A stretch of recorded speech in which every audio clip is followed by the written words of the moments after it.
आपकी कॉफी। लाओ लाओ लाओ। बिल्कुल वैसी जैसे आपको पसंद है। गरम है आराम से।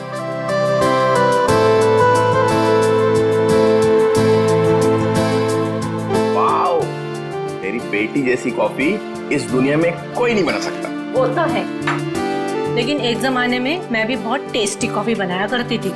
तुम हो ही इतनी टेस्टी। मेरा मतलब है तुम आज भी उतनी टेस्टी कॉफी बनाती हो।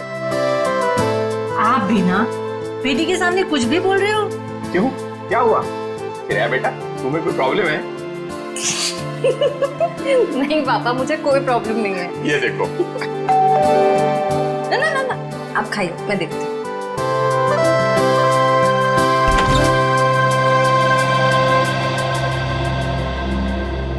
सिद्धार्थ, क्या हुआ, चौक गई मुझे देखकर? सिद्धार्थ बेटा, आओ अंदर आओ।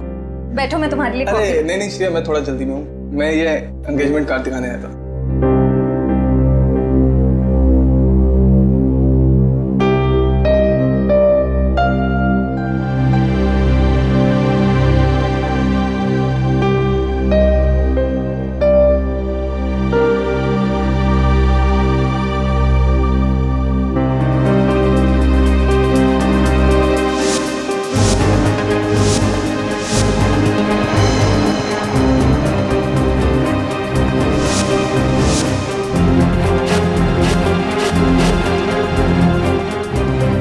कैसा लगा डिजाइन? कार्ड पसंद नहीं आया? कोई बात नहीं, दूसरा बनवा लेंगे। नहीं, कार्ड अच्छा है।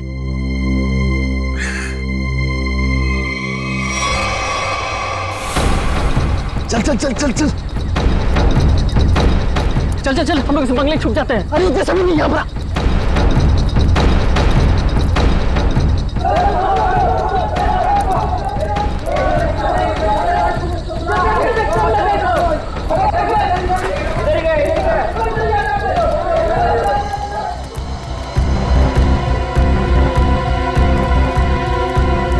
चल चल निकलते हैं यहाँ से।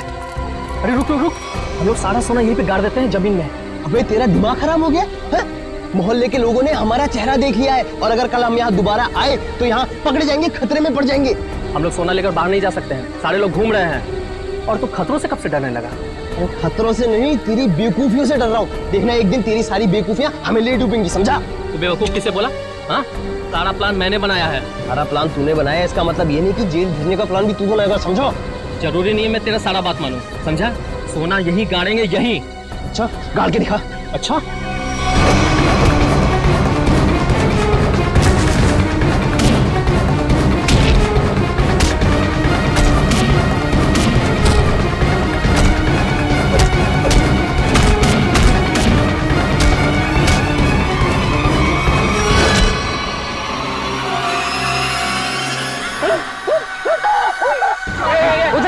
उधर से आवाज है। चल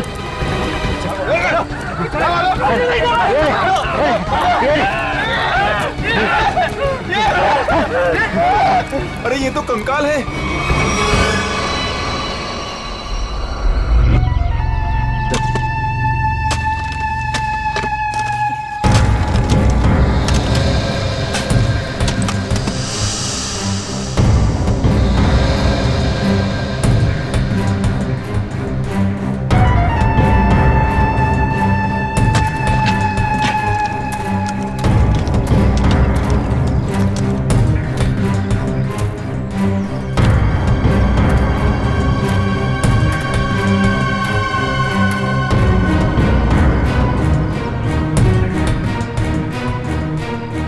कैसा दिमाग होता है इन मुजरिमों का। खून करके मन नहीं भरा तो डिजाइन बना दी हड्डियों की। सचिन, तुम दोनों एक काम करो, घर के अंदर से अच्छी तरह से तलाशी ले, देखो कुछ ना कुछ मिलता है क्या। बॉस ये देखो, उस सिर पे रहने ये डिजाइन हाथ और पैर की हड्डियों से बना है। ये देखो, ये पैर की हड्डी और ये हाथ की हड्डी। टांगों की हड्डियां अलग अलग लोगों की है? हाँ तारिका, अलग अलग इंसानों की है। बस मुझे लगता है कम से कम 2 लोगों का तो खून हुआ है यहाँ पर। हाँ विक्रम। सर ये बाकी की हड्डियां मिल गई है, इन्हें यहाँ पे दफना के रखा गया था। एक एक हड्डी संभाल के उठाओ, हैं? एक एक हड्डी। ये देखो, रूही जरा देखो, घर के अंदर कहीं खून के निशान मिलते हैं क्या?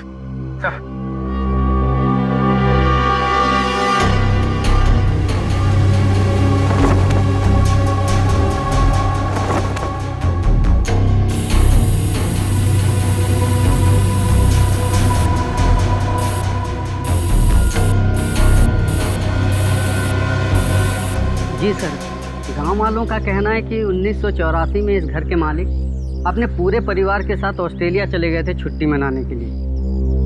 कुछ दिनों बाद उनकी मौत की खबर आई वहां से। पूरी फैमिली समुंदर में डूब गई। अच्छा एक बात बताइए, ये इनकी मौत के बाद कोई घर का ख्याल वाल रखने नहीं आया था? नहीं सर, दोस्तों और रिश्तेदारों को लगता था कि इस घर में कुछ आत्माएं हैं। आत्मा? अच्छा, आप लोगों ने यहाँ पे आत्मा देखी है क्या? जी सर, कुछ परछाइयाँ दिखती रहती हैं अक्सर। हाँ, और कुछ ऐसी भयानक सी आवाजें भी आती है सर। हाँ? कैसी भयानक सी आवाजें? सर, कभी किसी के चीखने की आवाज, कभी किसी के रोने की आवाज आती है।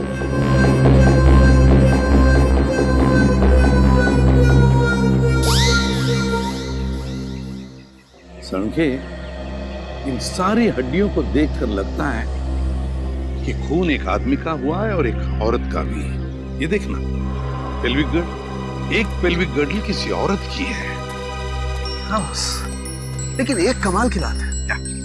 इन सारी हड्डियों में किसी की भी खोपड़ी की हड्डी नहीं। हो सकता है खोपड़ियां किसी और जगह पे छुपा कर रखी हो या फेंक दी हो सकता है ना? मयूर, विक्रम, काम करो, बंगले के आसपास का एरिया अच्छी तरह से छानो और ढूंढो, देखो, कुछ न कुछ तो जरूर मिलेगा। एक एक कोना भी मत छोड़ो। जाओ। Yes sir. ये बंगला बंद ही रहता है? और आप लोग आसपास रहते हैं? जी सर। यही घर मिला था तुम लोगों को?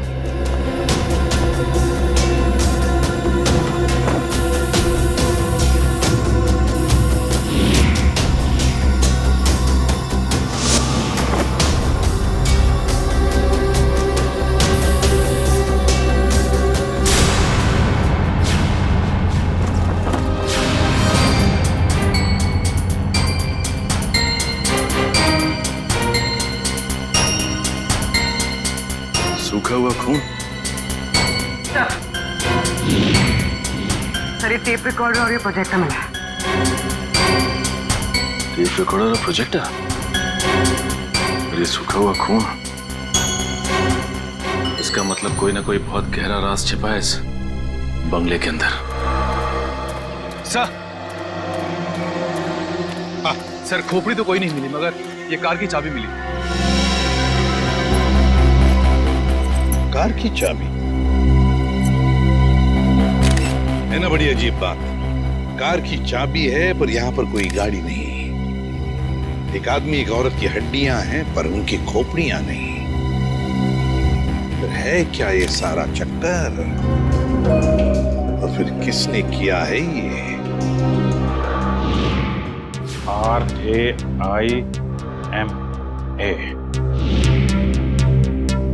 हड्डियों से रायमा लिखा है सर। रायमा लगता है किसी लड़की का नाम है ये। सर कहीं ये उसी लड़की का नाम तो नहीं जिसका हमें कंकाल मिला है? हो सकता है। अगर वो दो चोर लुटेरे वहाँ बंगले में छुपने के लिए नहीं जाते तो हमें कभी पता ही नहीं चलता कि वहाँ दो मुर्दे गड़े हुए हैं। और ये भी पता नहीं चलता कि वहां पे एक आत्मा है। न जाने कितने साल पहले ये जुर्म हुआ है। और ताज्जुब की बात यह है सर कि खूनी ने लाशों को गाड़ा नहीं, बल्कि उनकी हड्डियों से ये डिजाइन बनाया। I mean, ये नाम लिखा रायमा। यहाँ पर से हमें कुछ चीजें भी मिली है ना, वो टेप रिकॉर्डर, प्रोजेक्टर और कपड़े। इन तीनों चीजों से हमें खूनी के बारे में बहुत कुछ पता चल सकता है। ज्यादा देर खुला नहीं घूमेगा ये खूनी। सर हमने उन सब चीजों को रिपेयर के लिए भेज दिया है। बहुत जल्द पता चल जाएगा कि हमारा शक सही था या गलत। और वो गाड़ी की चाबी जो हमें मिली थी, कीजो कार की चाबी। कीजो? अच्छा, तो फिर कीजो कार कंपनी से हमें पता चल सकता है क्या आप हमें बता सकते हैं ये चाबी किस गाड़ी की है और ये गाड़ी आपसे खरीदी किसने? बिल्कुल बता सकते हैं, सबके इग्निशन पॉइंट में डालकर देखेंगे, फौरन पता चल जाएगा। आइए सर। एक मिनट, उससे पहले आप ग्लव्स पहन लीजिए। Thank you.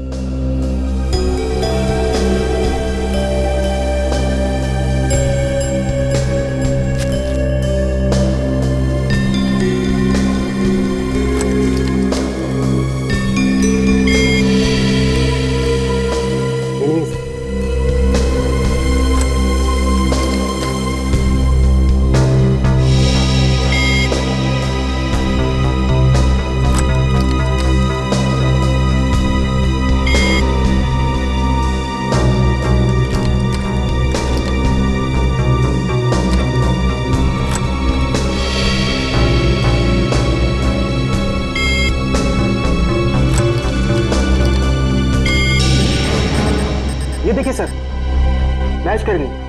सर ये 2009 की कीजो एफएक्स मॉडल है और हमने इसे बनवाना बंद कर दिया है। कीजो एफएक्स 2009 मॉडल। आपके किसी कस्टमर ने कोई रिक्वेस्ट की थी ऐसी चाबी की डुप्लीकेट चाबी बनवाने की? ये पता करने में तो बहुत वक्त लग जाएगा। तो ठीक है, आप पता कीजिए। तब तक हम ये पता करते हैं कि 2009 की कीजो एफएक्स मॉडल की कितनी गाड़ियां चोरी हुई थी। मिलिंद जी। जी सर। कुछ हो रहा है कि नहीं? सर मैं कोशिश तो कर रहा हूँ सर।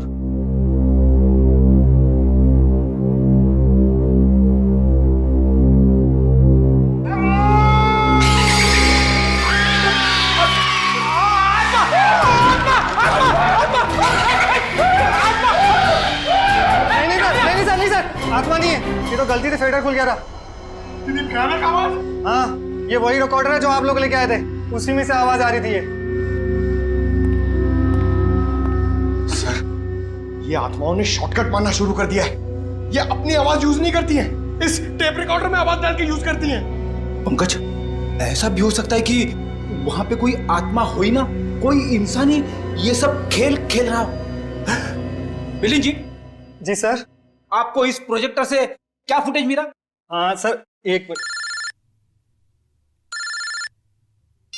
हेलो रचना, तुम नीचे खड़ी हो? ओके, तुम वहीं रुको, मैं आता हूं। सर सॉरी सर, मुझे किसी काम की वजह से नीचे जाना पड़ रहा है। आप लोग ये रिमोट लीजिए ना, आप लोग फुटेज देखिए, पर सर जरा ध्यान से। ध्यान से क्यों? क्योंकि सर ये फुटेज कमजोर दिल वालों के लिए नहीं है।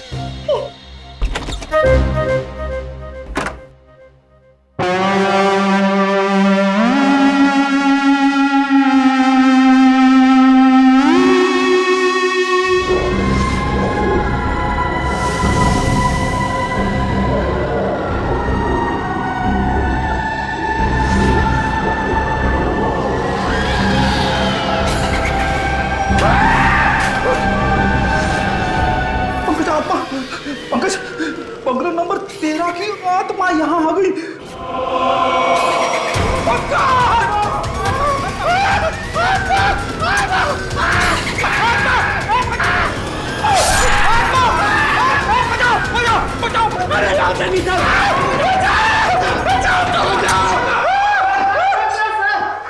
मैंने तो पहले कहा था सर, ये फुटेज कमजोर दिल वालों के लिए नहीं है। अरे आपको क्या इतनी सी फुटेज मिली थी? हाँ सर, अभी तो यही फुटेज मिली है। अरे ये क्या कम है, पता नहीं एसीपी साहब क्या कहेंगे ये फुटेज देखकर। आप उनसे ये मत कहना कि हम दोनों डर गए थे। सर मैंने तो उनको फोन करके सब कुछ बता दिया। हमारा अंदाजा सही निकला। ये खूनी इस प्रोजेक्टर के जरिए किसी को डरा रहा था, आत्मा बनकर। सर हो सकता है कि इस फुटेज का उन मुर्दों के साथ कोई लेना देना ही ना हो। I mean, लोगों में ये अफवाह फैली है कि इस बंगले में आत्मा है, तो हो सकता है कि ये पूरी फुटेज किसी ने किसी के साथ मजाक करने के लिए बनाई हो। नहीं श्रेया, नहीं, इन दोनों चीजों का जरूर एक दूसरे से कोई ना कोई संबंध है। ये डरावनी फुटेज उस खूनी के विकृत दिमाग में से ही निकली है। सर किसी को डराने या मजाक करने के लिए कोई इतनी मेहनत नहीं करेगा। फुटेज में ये जो आत्मा है इसे प्रोफेशनल तरीके से फिल्माया गया है, स्पेशल इफेक्ट्स के साथ। जैसे फिल्मों वगैरह में होता है। और इस फुटेज को देख के लगता है सर कि खूनी को स्पेशल इफेक्ट्स का काफी ज्ञान है, या फिर हो सकता है उसने ये फुटेज किसी स्पेशल इफेक्ट स्टूडियो में बनवाई है। हाँ बिल्कुल सही, ऐसा ही हो सकता है। तो शहर में जितने भी स्पेशल इफेक्ट्स के स्टूडियोज हैं सब में जाकर के पता लगाना पड़ेगा। आइए सर, ये बलविंदर है, वो गाड़ी की चाबी इन्हीं की थी। क्या बात है सर, मुझे यहाँ क्यों बुलाया गया है? हमें आपकी गाड़ी की चाबी मिली है। कहाँ से सर? उन्नति नगर, बंगला नंबर 13। ये एड्रेस को जाना पहचाना लग रहा है? नहीं सर। नहीं? रायमा नाम सुना है पहले कभी? बिल्कुल नहीं सर। मगर सर इसका मेरी गाड़ी से क्या लेना देना है? आपकी गाड़ी है कहाँ? सर वो तो कई सालों से गायब ही है। कब से? 5 जुलाई 2011। दरअसल मेरा टैक्सी का बिजनेस है। मेरी कंपनी का नाम है बलविंदर एंड कंपनी। मेरा ड्राइवर प्रीत उस दिन गाड़ी लेकर न जाने कहाँ गायब हो गया। तब से लेकर आज तक मेरी गाड़ी का कोई अता पता ही नहीं है सर। और उस ड्राइवर का? अस्पताल से फोन आया था कि उसे वहां भर्ती किया गया है। मैं उसे वहां देखने गया था। उसकी हालत बहुत खराब थी सर। आग लगने की वजह से उसका थोड़ा शरीर जल गया था। रहता कहाँ ये तुम्हारा ड्राइवर? सर आजकल वो मानसिक चिकित्सालय में है। सर वो बहुत गहरे सदमे में है। मानसिक चिकित्सालय? कौन से हॉस्पिटल में है वो? सर पूना से 50 किलोमीटर आगे एक स्टेट मेडिकल सेंटर है, वहीं पर है। State medical centre?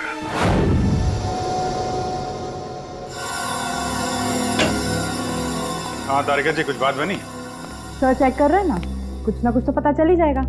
भाई साहब, मैं दिखाई नहीं दिया आपको? दिखाई? अरे सर आप तो सपने में भी दिखाई देते हैं। हाँ सर, आज सुबह ही सपना देख रहा था। जैसे ही मैं फॉरेंसिक लैब में आता हूँ, आप इस केस के बारे में कुछ ऐसी बातें बताते कि शाम तक खूनी पकड़ा गया। विजीत, तुमने सपना देखा? जी सर। और सपने में मुझे देखा? जी सर। तुमने सपने में तारिका जी को देखा होगा। जी सर। नहीं सॉरी सर, क्या कह रहे हैं सर आप भी? तो बताइए डॉक्टर साहब, इन कंकालों ने अपनी आप बीती बताई? हाँ, थोड़ी बहुत बातें पता चली है। सबसे खास बात ये कि ये कंकाल वक्त के साथ कंकाल नहीं बने। खूनी ने इन्हें मारने के बाद तुरंत इन्हें कंकालों में बदल दिया है। मतलब खूनी ने इनकी खाल को एसिड से जला दिया है। माय गॉड, इतनी बेरहमी से मौत हुई है इनकी। और ये जो कंकाल है ना, ये कंकाल एक आदमी का है। इसकी उम्र 30 से 35 साल है और इसकी लंबाई लगभग 6 फीट के आसपास। और ये जो हाथ पे उंगलियों में आपने निशान लगा रखा है, ये क्या है?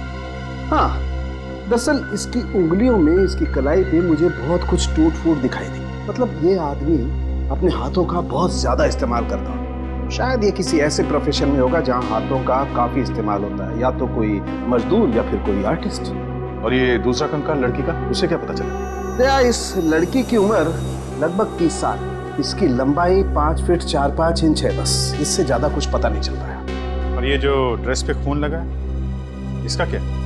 टेस्ट करने से पता चला कि ये खून नहीं है, लमाइन रेड नाम का केमिकल है, जिसका इस्तेमाल ज्यादातर फिल्म्स, टीवी सीरियल्स और नाटकों में किया जाता है, नकली खून दिखाने के लिए। तो इसका मतलब किसी ने पूरी तैयारी कर रखी थी, ये बंगला नंबर 13 में किसी को डराने की। पकड़ा जाएगा, वो खूनी भी है और वो डराने वाला भी है, अगर दोनों अलग अलग है तो। डॉक्टर साहब, कितना टाइम लगेगा ये पता करने के लिए कि कंकाल कितना पुराना है? थोड़ा वक्त लगेगा दया, तुम तो जानते हो कार्बन डेटिंग में थोड़ा वक्त लगता है।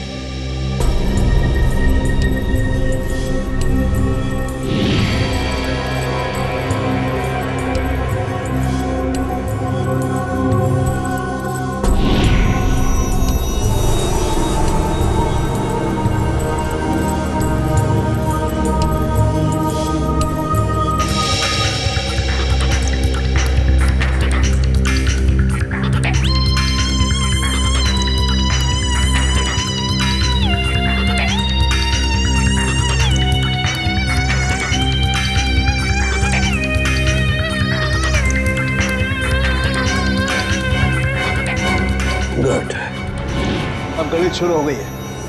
अब पता लग जाएगा दरअसल इन लोगों की मौत कब हुई थी। सर मुझे लगता है इन दोनों को एक साथ ही मारा होगा।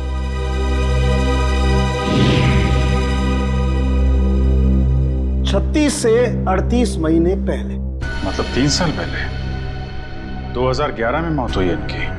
और उस बलविंदर की कार भी जुलाई 2011 को गायब हुई थी, बंगला नंबर 13 से।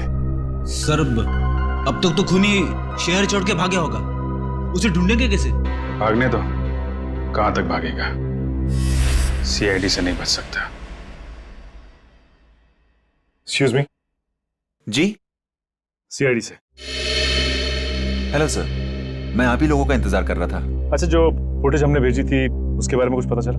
हाँ सर, उसको चेक किया मैंने और उसके सारे स्पेशल इफेक्ट्स हमारे स्टूडियो में ही हुए थे, लगभग 3 साल पहले। गुड। उस फिल्म का नाम क्या था? सर, फिल्म का नाम था आत्मा की चीख। हाँ, और सर वो फिल्म पूरी नहीं हो पाई थी। अधूरी फिल्म की फुटेज। सर वो फिल्म तो अधूरी थी ही, साथ में हमें हमारा पूरा पैसा भी नहीं मिला। कौन से बैनर की फिल्म थी ये? प्रोडक्शन हाउस का नाम क्या था? सर वो नए लोग थे और उस प्रोडक्शन हाउस का नाम था, 1 मिनट, हाँ सर उसका नाम था magic media works. Magic media box. अब तो यही लोग बताएंगे कि इस आत्मा की चीख को लोग सुन के नहीं पाए। प्रीत की हालत में पिछले 3 सालों में बिल्कुल सुधार नहीं हुआ। उस वक्त भी किसी लड़की की आत्मा के बारे में बात करता था और आज भी करता है। सर लड़की की आत्मा? अच्छा, पिछले 3 साल में जितने भी लोग प्रीत से मिलने आए थे उनकी लिस्ट चाहिए हमें। हाँ, हैरानी की बात यही है सर, पिछले 3 सालों में इससे कोई भी मिलने नहीं आया सिवाय मिस्टर बलविंदर के, जो इनके इलाज का खर्चा उठा रहे हैं। बलविंदर? जी सर। ओके।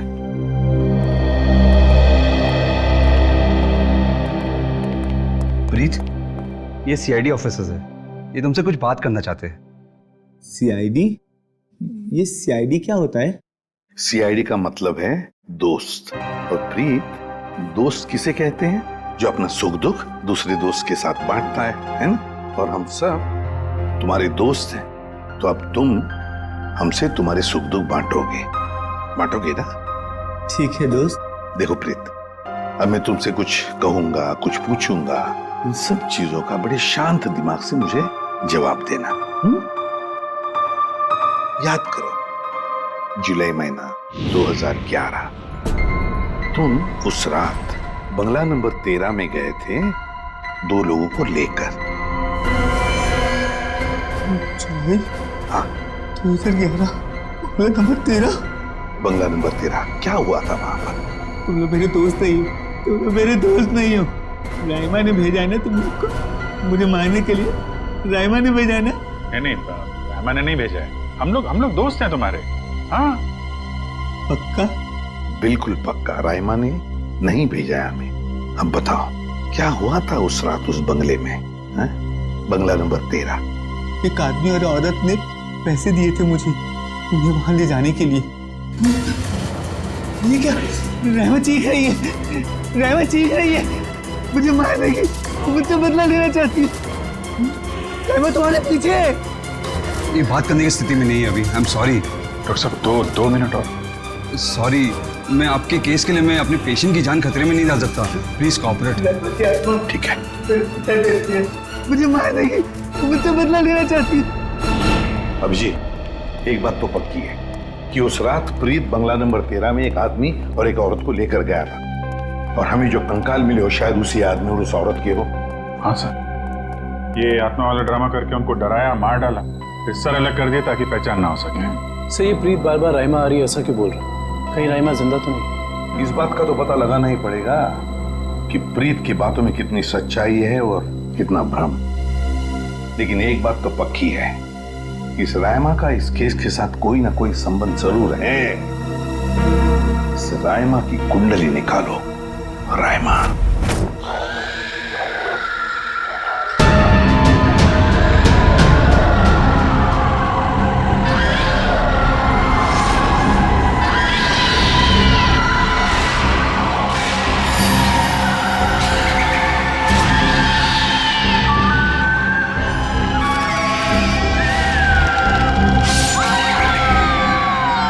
ये फुटेज आपको जिस बंगले से मिली वहाँ खून हुआ है? जी हाँ, 2 खून। वैसे ये फिल्म की फुटेज आपकी है ना? जी हाँ। क्या बताऊं सर, बड़ी ही मनहूस फिल्म थी। 10 सीन ही शूट किए थे, फिर फिल्म बंद हो गई। और बंद होने के बाद इस फिल्म के सारे राइट्स मैजिक मीडिया बॉक्स के पास आ गए, if I am not wrong, है ना मिस्टर आलोक? अब इस तरह के फुटेज तो हमारे पास काफी पड़े रहते हैं, और पता नहीं ये फुटेज उसके हाथ कैसे लग गए। मतलब आप भी मानते हैं कि ये फुटेज गलत हाथों में लग गए, जिसका उसने गलत फायदा उठाया और दो खून किए? शायद कोई बाहर वाला हो। लेकिन आपको ऐसा नहीं लगता कि कोई अंदर वाला भी हो सकता है? क्योंकि ऐसा काम करने के लिए अंदर वाले के लिए थोड़ी आसानी ज्यादा होती है। वैसे इस फिल्म पे आप लोग क्या क्या काम कर रहे थे? सुनील राइटर था, आलोक डायरेक्टर और मृणाल कॉस्ट्यूम डिजाइनर। और आप प्रोड्यूसर, राइट? जी। आप में से कोई राइमा को जानता है? राइमा हमारे फिल्म की हीरोइन थी। सर, आप कैसे जानते हैं राइमा के बारे में? आप एक काम कीजिए मिस्टर आलोक, आप अपनी फिल्म की हीरोइन राइमा को यहाँ बुला लीजिए। वो एक्चुअली कई साल पहले राइमा एक हादसे में आग में जलकर मर गई। मर गई? अच्छा, राइमा की कोई तस्वीर या फोटो? मृणाल, फोटो लिया। जी सर। एक मिनट, अभी आपने कहा कि वो जलकर मर गई, लेकिन कैसे? ज्यादा कुछ तो पता नहीं है, क्योंकि उसके और हमारे बीच तनाव हो गया था। और वो क्यों? वो एक्चुअली हम राइमा को अपनी फिल्म में हीरोइन लेना चाह रहे थे, पर बाद में हमने अपना इरादा बदल लिया और स्मृति को हीरोइन ले लिया और राइमा हो गई साइड एक्ट्रेस। तुम मेरी जगह ये छिपकली को हीरोइन बनाना चाहते हो? तुम्हारा दिमाग खराब हो गया है? राइमा, तमीज से बात करो। मैंने तुमसे कहा ना, अगली फिल्म में तुम्हें हीरोइन बनाऊंगा। इस फिल्म के किरदार के लिए तुमसे बेहतर स्मृति। अच्छा, तो ये बात पहले क्यों नहीं सोची जब मुझे फाइनल किया था? ये फिल्म इंडस्ट्री है राइमा, यहाँ किसकी किस्मत कब यू टर्न मार जाए कोई नहीं कह सकता। ये फिल्म मेरी किस्मत में थी, मुझे मिल गई। इंतजार करो, सिर्फ इंतजार। एक दिन तुम्हारी जिंदगी ऐसी दिशा में चली जाएगी जिसका अंत गहरी खाई में होगा, समझे तुम? क्या तुम मुझे धमकी दे रही हो? धमकी ही समझ लेना। राइमा रुको, राइमा। सूरज गया था राइमा को मनाने के लिए, लेकिन कोई फायदा नहीं। एक हफ्ते बाद खबर आई कि एमजे स्टूडियो में आग लगी है और राइमा की मौत हो गई। मुझे अफसोस है, अगर राइमा हमारी फिल्म की हीरोइन होती तो शायद ये दुर्घटना ना होती और आज वो जिंदा होती। आलोक जी, आप एक काम कीजिए, आप अपनी फिल्म की नई हीरोइन स्मृति, उनको यहाँ बुलाइए। मैंने उसे कॉल किया था, उसका फोन लगा नहीं, और आर्ट डायरेक्टर विराज का भी वो फोन डेट बता रहा था। विराज और स्मृति से मिलना पड़ेगा। सर, ये रहे फोटो। ये है राइमा। राइमा ने स्मृति को धमकी दी, उसके बाद राइमा खुद मारी गई। तो फिर ये खून कर कौन रहा है? इसका जवाब तो अब विराज और स्मृति से मिलकर ही पता चलेगा। मैंने पता किया, ये विराज और स्मृति इस ब्लू रोज प्रोडक्शन हाउस में काम कर चुके हैं। गुड निखिल, इससे पूछते हैं। अरे सुनिए भाई साहब जी, ये विराज शंकर, आर्ट डायरेक्टर, काफी टीवी में और फिल्मों में सेट लगाए हैं इन्होंने। इन्हें पहचानते हैं आप? नहीं सर, मुझे नहीं मालूम। जी, आगे पूछते हैं। एक्सक्यूज मी, हम लोग सीआईडी से। जी, आप विराज शंकर को जानते हैं? विराज शंकर? हाँ सर, मैं जानता हूँ। वो बेचारे बहुत कर्जे में थे, पर फिर पता नहीं क्या हुआ उनका। कोई एड्रेस, कोई पता? सर, इस बारे में कुछ ज्यादा तो पता नहीं है, लेकिन उनका ऑफिस कहीं अंधेरी में है। अच्छा, ये फोटो को ध्यान से देखिए। स्मृति ये फिल्मों में काम करती है, जानते हैं आप इन्हें? जी हाँ, इनकी बंद फिल्म के बाद इनको कोई प्रोड्यूसर फिर से रिलॉन्च करना चाहते थे, लेकिन सर ये पता नहीं क्यों बदकिस्मती से ये 2011 में अमेरिका चली गई और उसके बाद फिर लौट के आए हैं। ये स्मृति का कोई अता पता जहाँ हम उनसे मिल सकते हैं? हमें तो नहीं पता, पर उस एजेंसी पर उसका पुराना एड्रेस होगा जहाँ पर उन्होंने चमकार वॉशिंग पाउडर का विज्ञापन किया था। ठीक, थैंक यू। ज्यादा एजेंसी से स्मृति के घर का पता निकलवाते हैं।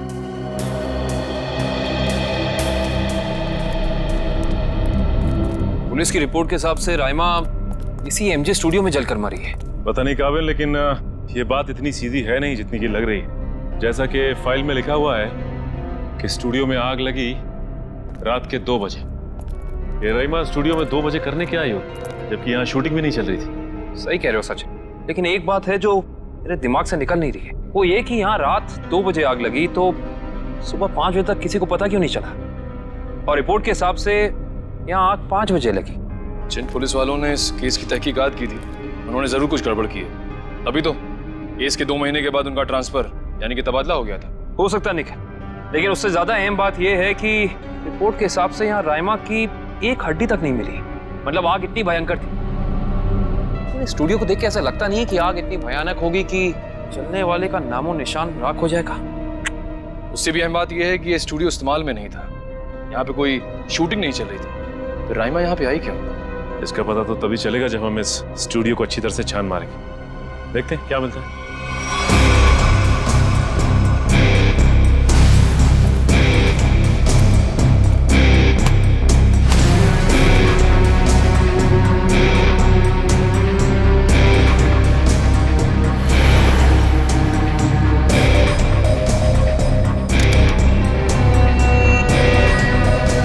ये देखो जली हुई गन।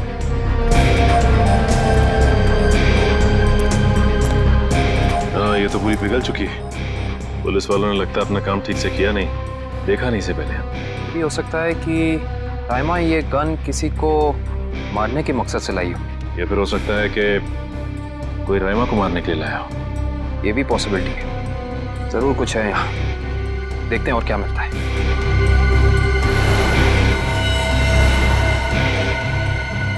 सर, कंकाल। 1 मिनट, लेकिन जरा संभाल संभाल। करण, शीट ला।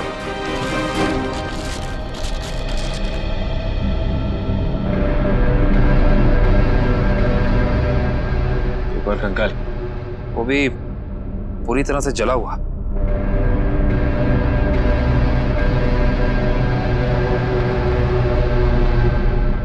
बॉस, इसकी पेल्विक गर्डल से पता लगता है कि ये कंकाल किसी लड़की का है। सर, कहीं ये कंकाल राइमा का तो नहीं है?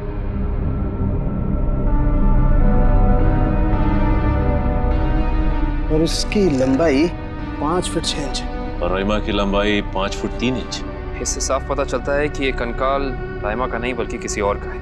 केस सुलझने की बजाय और उलझता चला जा रहा है। एक बात और, हम लोगों को यहाँ जली हुई गन जरूर मिली है, लेकिन इस लड़की की मौत गोली लगने की वजह से नहीं, इस लड़की की मौत जलने की वजह से ही हुई है। देखो, ढूंढो और कुछ मिलता है क्या।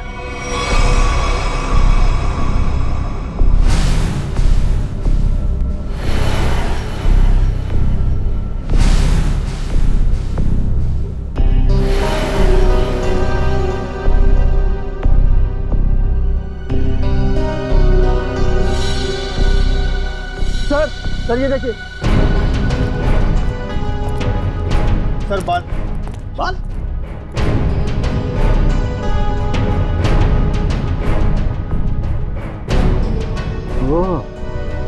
सर, ये तो किसी लड़की का बाल लगता है। या तो मरने वाली का या फिर राइमा का। ये किसका बाल है ये तो डीएनए के बाद ही पता चलेगा। सर, ये अरुण है, विराज जी के वर्कशॉप के इंचार्ज। जी, आपको कुछ बनवाना था? जी हाँ, हथकड़ी बनवानी है। हथकड़ी? मैं कुछ समझा नहीं। हाँ, अपनी बनाई हुई हथकड़ी खुद अपने हाथों में पहनेंगे तो थोड़ा दुख कम होगा। अब समझ में आया, इतने सालों के बाद ख्याल आया आपको कर्ज के रुपयों का। कर्ज के रुपए? हाँ, इसीलिए तो आप उन्हें ढूंढ रहे हैं, क्योंकि वो लोगों से लिया हुआ कर्ज वापस नहीं कर पाए। नहीं मैडम, हमारा यहाँ आने का मकसद कुछ और है। विराज को बुलाई, कहाँ है वो? ये तो कोई भी नहीं जानता। कर्जदारों से परेशान होकर आज से 3 साल पहले जुलाई 2011 में ना जाने कहाँ गायब हो गए। जुलाई 2011? सर, 5 जुलाई 2011। सर, मुझे लगता है कि इस विराज के भागने की वजह कर्जा नहीं कुछ और है, जिसका कुछ ना कुछ संबंध उन कंकालों के साथ जरूर है। मुझे तो लगता है उनमें से एक कंकाल विराज का है। याद है सारुण के साहब ने कहा था, आदमी वाला कंकाल किसी मजदूर या आर्टिस्ट का है जिसने जिंदगी भर अपने हाथों से बहुत काम लिया है। और हो सकता है सर, शायद वो दूसरा कंकाल स्मृति का हो। ये विराज के परिवार वाले कहाँ रहते हैं? सर, जहाँ तक मुझे पता है उनके परिवार में कोई और है ही नहीं। विराज अकेले ही थे? जी सर। चीज मिल जाती डीएनए सैंपल के लिए तो कंकाल वाला राज खुल जाता। ये सारी पेंटिंग उन्हीं की है ना? जी सर। देखो जरा।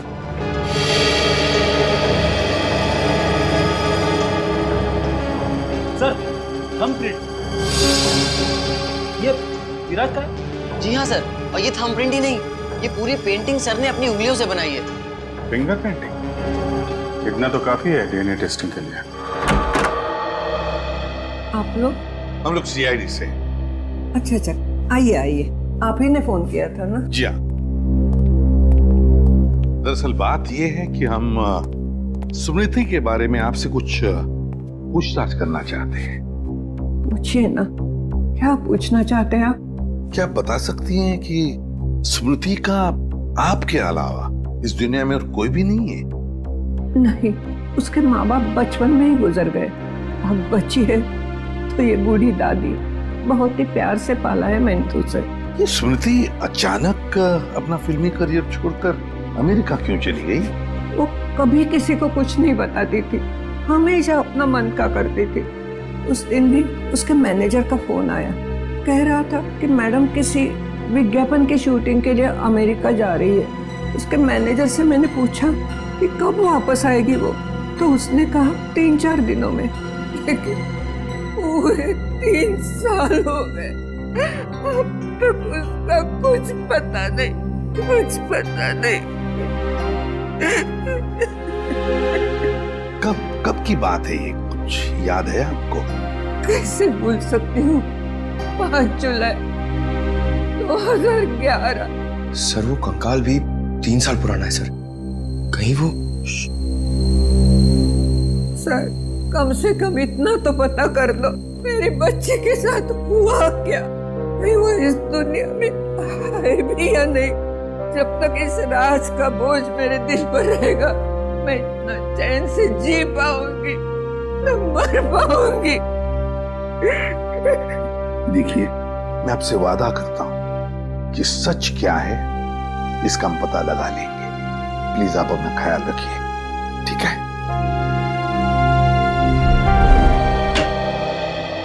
हाँ डॉक्टर साहब, डीएनए की रिपोर्ट आ गई क्या? हाँ,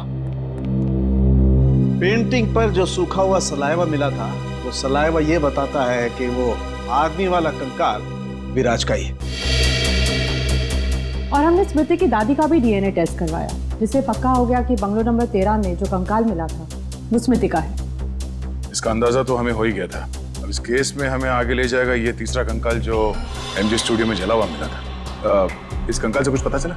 हाँ, इस जली हुई लड़की का कंकाल विराज के कंकाल और स्मृति के कंकाल दोनों से ज्यादा पुराना है। और ऐसा लगता है कि इस लड़की को सिगरेट पीने और तंबाकू खाने की बुरी आदत थी, क्योंकि इसके जबड़ों से हमें तंबाकू के अंश मिले। और वो बाल इसी जली हुई लड़की के? नहीं, वो बाल ना तो इस जली हुई लड़की का है, ना ही स्मृति का है। सर कहीं ये बाल रायमा का तो नहीं है? सर इस केस की सुई घूम फिर के रायमा पर आकर अटक गई। पता लगाना पड़ेगा रायमा के साथ आखिर हुआ क्या था। जैसा कि आप देख रहे हैं, सीआईडी ने एक और खूनी को पकड़कर एक बार फिर साबित कर दिया है कि उनके नाक के नीचे से कोई भी मुजरिम बच के निकल नहीं सकता। इस बार पकड़ी गई है बंगलो नंबर 13 में हुए खून की हत्यारी रायमा। एक मिनट प्लीज। सर क्या ये बात सच है कि आप एक बाल के जरिए रायमा तक पहुंच गए? देखिए, इस वक्त हम आपके सवालों का जवाब नहीं दे सकते। जल्दी जब हम प्रेस कॉन्फ्रेंस लेंगे तब आपको सब बता देंगे। ओके, ठीक है? चलिए हटिए, अब जाने दीजिए। चलो हटिए। रायमा जी, आपने उन मासूम लोगों को क्यों मारा? क्या वजह थी इसके पीछे? रायमा जी, रायमा जी।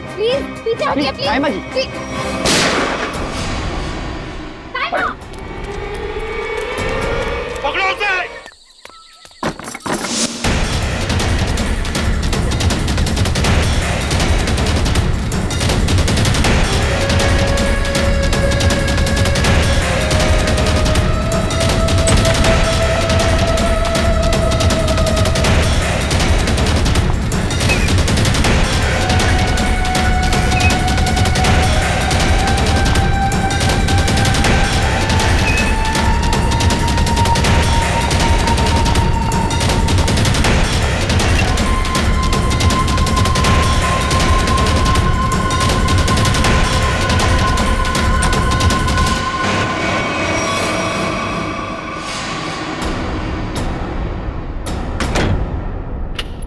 बस,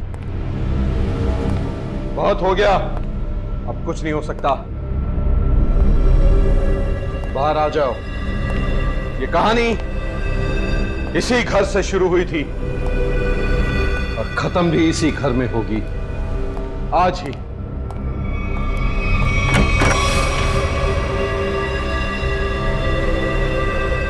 छुपने का कोई फायदा नहीं, बाहर आ जाओ। सुना तुमने?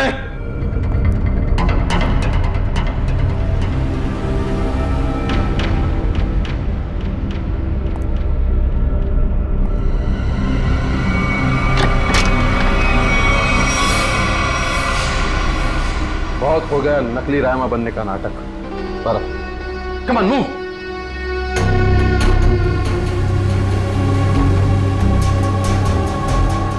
कौन हो तुम?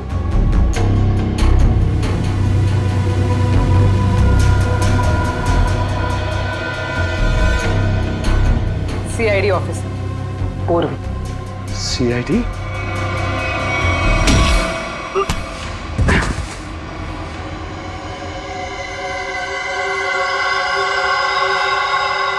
मैं और राइमा एक दूसरे से बहुत प्यार करते थे, इसलिए जब हीरोइन का रोल राइमा की जगह प्रीति को मिला तो तुम्हारे दोनों कानों से धुआं निकलने लगा है?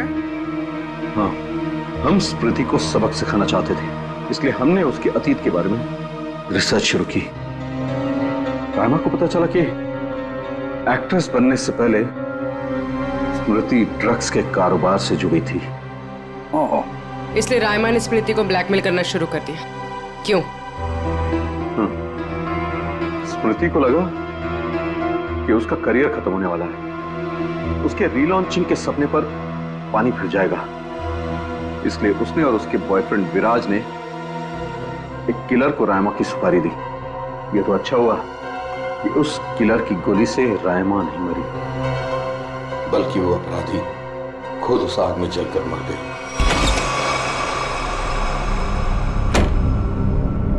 विराज, स्मृति, कहाँ हो तुम दोनों?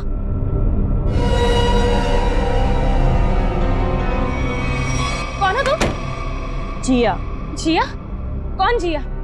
और ये दरवाजा क्यों बंद कर दिया? ताकि तुम्हें अकेले में तोहफा दे सके। हाँ? स्मृति और विराज को ब्लैकमेल करने का तोहफा। हाँ? क्या कर रही हो तुम? सुना है आग से जलकर मरने में बहुत दर्द होता है। आग?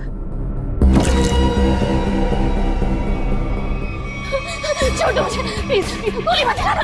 मौत से बचकर कहाँ भाग रही हो? मौत से तो आज तक कोई नहीं बच पाया। छोड़ दो मुझे, प्लीज छोड़ दो मुझे, गोली मत चलाना, प्लीज छोड़ दो मुझे, छोड़ दो मुझे। कोई आखिरी ख्वाहिश?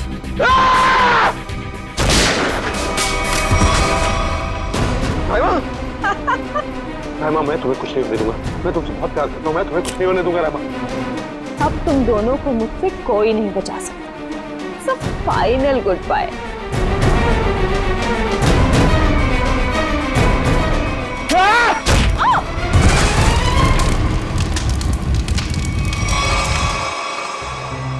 और रहीमा, उसका क्या हुआ? जिंदा लाश बन गई वो। तब मैंने ठान लिया, अब मेरी जिंदगी का सिर्फ एक ही मकसद होगा, स्मृति और विराज की बर्बादी। मैंने उन्हें यकीन दिला दिया कि रायमा जिंदा है, इसलिए वो लोग यहाँ आए, उस ड्राइवर को लेके जिसने एमजे स्टूडियो में आग लगाई थी। और फिर तुमने उन्हें डराना शुरू कर दिया, उनके दिमाग में यह भ्रम पैदा कर दिया कि यहाँ पर रायमा की आत्मा अभी भी है, जो उनसे बदला लेना चाहती है। हाँ, और फिर उन्हें मार डाला और उनका सिर काट के अपने साथ ले गए, ताकि अगर कभी उनकी लाश मिलती भी है तो उन्हें कोई पहचान ना सके। बेवकूफ हो तुम, बेवकूफ।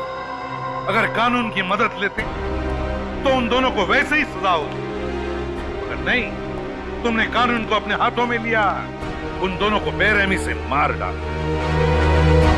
रायमा, उसका क्या? कभी सोचा तुमने?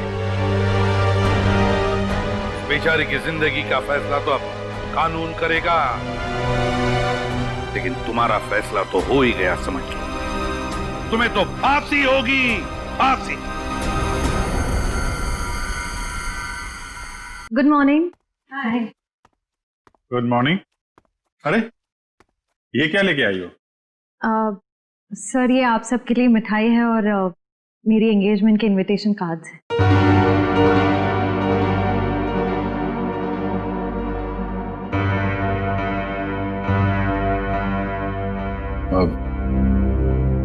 तारीख पक्की हो गई?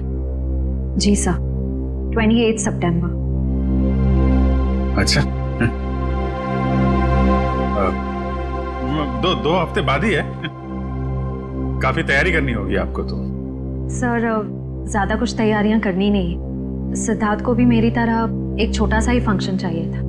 ये तो बहुत अच्छी बात है। Congratulation Shreya. Thank you sir. चलो मुंह मीठा कराओ। हाँ श्योर।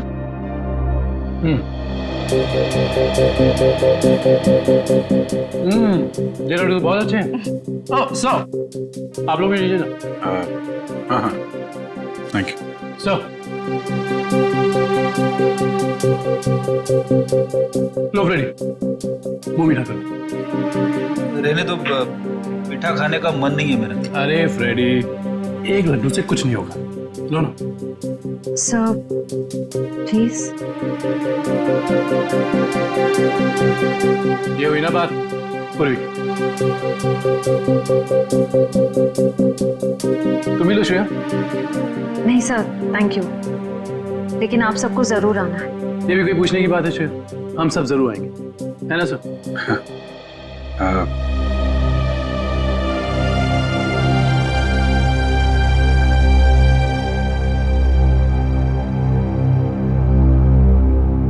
सर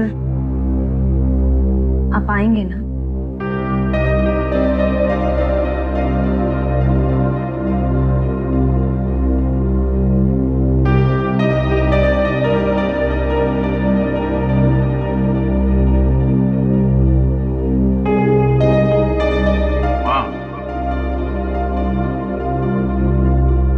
मैं जरूर आऊंगा।